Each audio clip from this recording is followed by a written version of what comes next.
I thought Lorenzo was working late, then I found him in my daughter's room at 11 p.m. Part 2.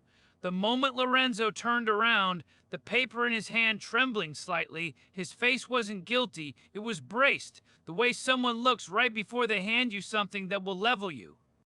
What he held out was a printed email chain. 6 months of messages between him and my daughter that I had never seen. She had been skipping school, not to get into trouble, but to drive to a parking lot 3 miles away and sit alone because she couldn't breathe inside our house anymore. She'd reached out to Lorenzo because she was certain I wouldn't listen. She'd even written it down. You know how mom gets? She'll make it her thing. I stood in that hallway with the papers rattling in my hands, trying to absorb what I was reading. Every message was dated, everyone time-stamped, and the timestamps told a story I hadn't known existed.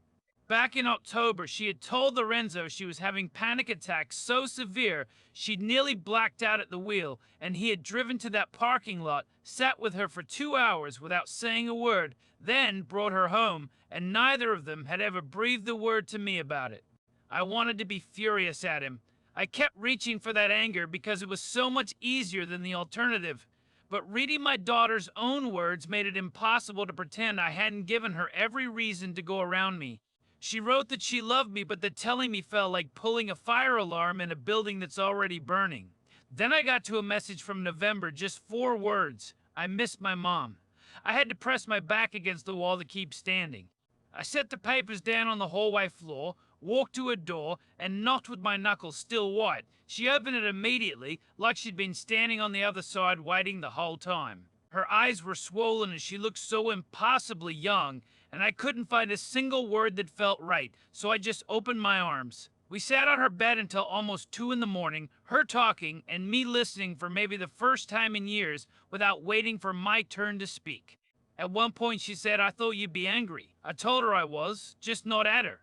That Tuesday night I had dreaded walking into became the night we finally found our way back to each other. Before Lorenzo left, he stopped in the doorway and said quietly, "She didn't go to me because she doesn't trust you. She went to me because she was terrified of losing you." I didn't say anything back. I just stood there after the door clicked shut, the house completely still, and let that land. I've been sitting with that sentence every single day since. Follow if you want to hear what happened next.